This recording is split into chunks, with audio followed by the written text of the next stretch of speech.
24号是乌克兰独立纪念日，这一天自俄乌冲突爆发以来，都成为乌方宣示重大政策的日子。今年的独立纪念日，泽连斯基发表了独立日讲话，并签署了多项针对俄罗斯的法律。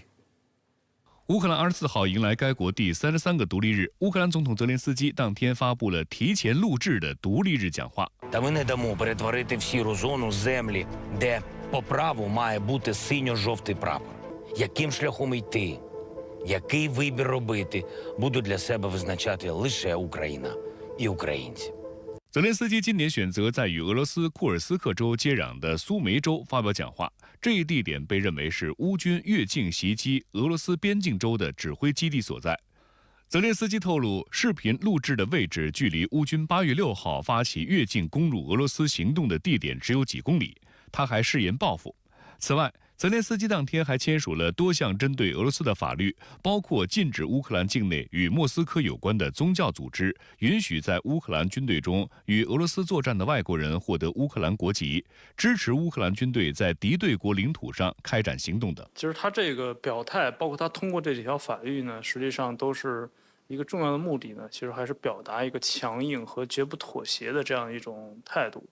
战事方面，俄罗斯国防部25号称，已经向库尔斯克调拨了额外的导弹和火炮，提供给当地的部队。乌军在库尔斯克方向的战斗中损失了5800多人。泽连斯基则在当晚说，乌军又在库尔斯克地区推进了3公里，控制了另外2个定居点。А наступний їх крок був, і вони вже все підготували на півночі нашої держави. Якраз з боку міста Суми, з боку Курської області. І різниця в тому, що ми превентивно це зробили, щоб вони не захопили наше місто. І ми раніше це змогли зробити. 外交层面，泽连斯基称，他曾与美国前总统特朗普进行过一次通话，特朗普表达了对乌克兰的支持，希望能够终结战事，使乌克兰成为一个独立自由的欧洲国家。泽连斯基还称，乌方正在与沙特阿拉伯、卡塔尔、土耳其和瑞士就第2次乌克兰和平峰会进行谈判，而他已经告知印度总理莫迪，如果印度希望主办峰会，他将会表示支持。此外，当地时间25号，乌克兰外交部发布消息说，白俄罗斯已将其军队部署到与乌克兰接壤的边境地区。乌克兰外交部要求白俄罗斯立即撤军，并敦促白方不要犯下致命错误。本月18号，卢卡申科曾在采访中表示，乌克兰在白俄罗斯和乌克兰边境部署约12万名军人。白俄罗斯注意到了乌克兰的敌对政策，已在边境沿线部署了军队，人数占到白俄罗斯总兵力的1/3。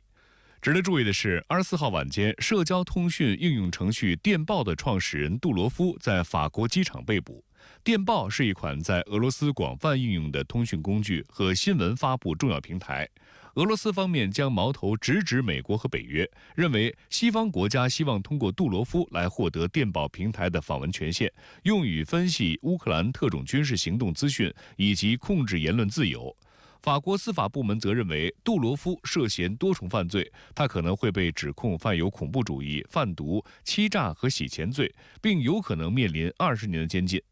俄罗斯外交部发言人扎赫洛娃说，俄罗斯已经向法国方面发出照会要求接触杜罗夫，但法国认为杜罗夫的首要身份是法国公民，巴黎方面拒绝就此事进行合作。在俄罗斯，电报平台不仅是一款通讯工具，也是众多俄罗斯的媒体机构、政治人物和公众人物发表新闻及个人声明的重要平台之一。维基解密首席编辑阿桑奇指出，西方希望从杜洛夫那里获得电报平台的访问权限，以分析有关乌克兰特种军事行动的信息。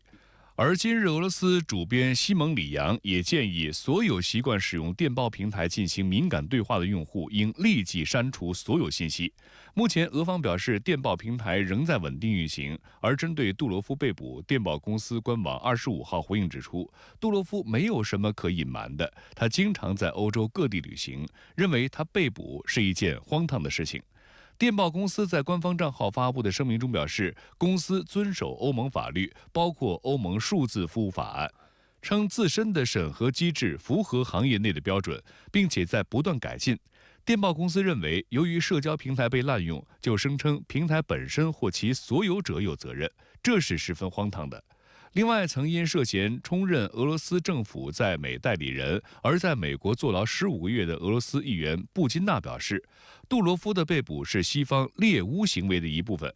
也意味着欧洲的言论自由已经死亡。他认为，西方国家会将杜罗夫当作一名人质，用来对俄罗斯及所有电报软件的用户实施勒索。而棱镜本主角美国前防务承包商雇员斯诺登则于25号在社交媒体平台发文称，逮捕杜罗夫是对人的言论自由和共享权的蓄意侵犯。逮捕杜罗夫不只是损害了法国的尊严，也损害了整个世界的尊严。收购社交平台 X 的美国富商马斯克也表示，不排除是有人对他拥有的社交网络平台采取针对措施。